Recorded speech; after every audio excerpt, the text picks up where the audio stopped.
Gilles Néret, opticien Chris à Rieux-la-Pape depuis 36 ans.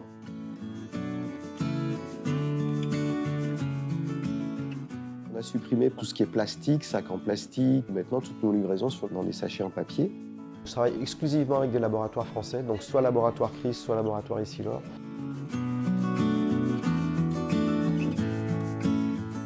Au départ, les lunettes, c'était montées exclusivement avec des verres minéraux. Maintenant, on a 99% de matière organique. La société Neptune donc, a créé ces bacs de décantation qui nous permettent en fait, de tourner maintenant en réseau fermé.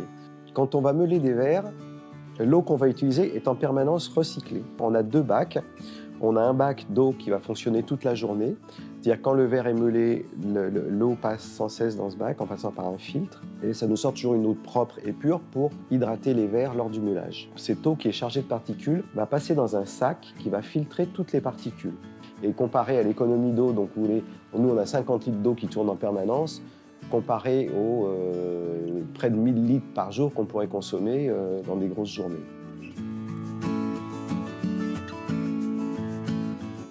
Je pense qu'il faut vraiment qu'on se réveille parce qu'on en parle tous les jours, on dit qu'on fonce droit dans un mur. Je ne pense pas que je verrai le mur à l'âge que j'ai aujourd'hui, mais je pense que mes enfants et petits-enfants vont vraiment s'en rapprocher. C'est vraiment quelque chose qui m'inquiète. Et le peu que je puisse faire, c'est l'histoire du colibri, mais la petite goutte d'eau, voilà, je pense que chacun doit l'amener, sa petite goutte d'eau, c'est très important.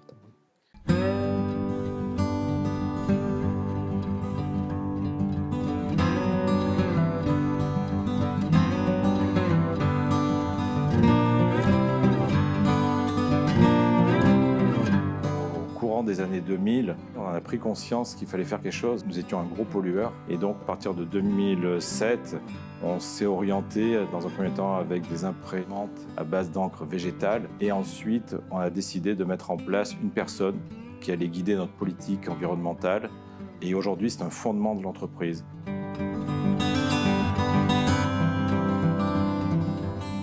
On s'est appuyé en premier lieu sur nos salariés, nos collaborateurs, car ça leur donne aussi un cadre, de la visibilité, une organisation, une méthodologie et une valorisation en interne. Pour nos clients, c'est la sécurité de travailler avec une entreprise, entre guillemets, propre.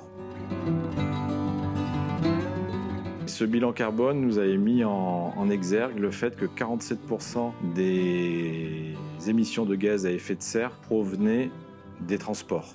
Par rapport à ça, nous avons essayé de travailler sur des circuits courts.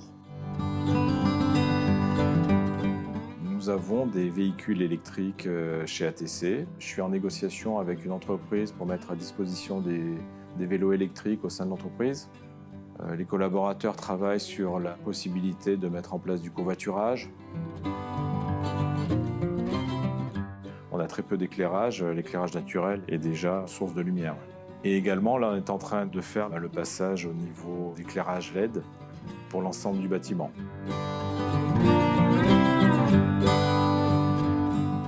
On a sourcé et on a trouvé un produit auquel nous croyons beaucoup et sur lequel on mise depuis 2-3 ans maintenant, le produit qui s'appelle le Reboard.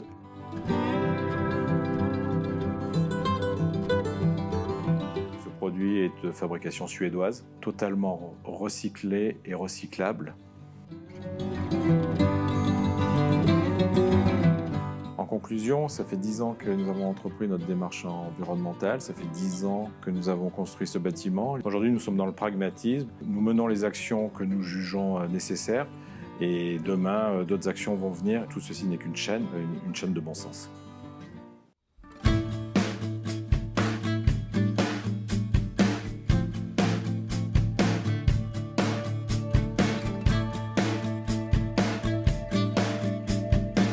Ça lui apporte simplement un ADN qui est ancré et simplement le fait de se présenter sous cet angle-là et de se faire voir comme une entreprise responsable. Donc c'est vrai que c'est un axe à la fois de communication, il ne faut pas se le cacher, mais aussi un acte citoyen de défendre son environnement et sa planète.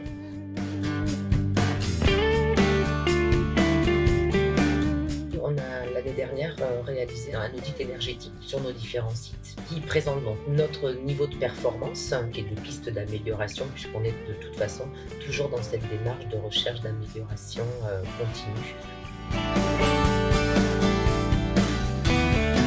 a mis en place sur le bâtiment des outils issus de la domotique pour nous permettre de suivre ces consommations d'eau et d'électricité au plus fin et ensuite faire de la régulation et de l'adaptation du bâtiment.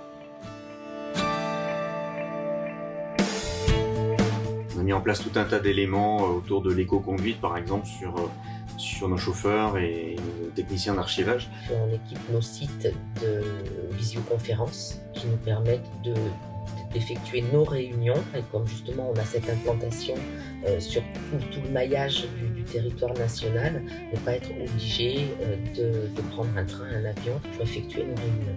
Le critère numéro 1 de choix des véhicules pour insérer dans la carte policy, c'est l'émission de gaz à effet de serre, le taux de CO2.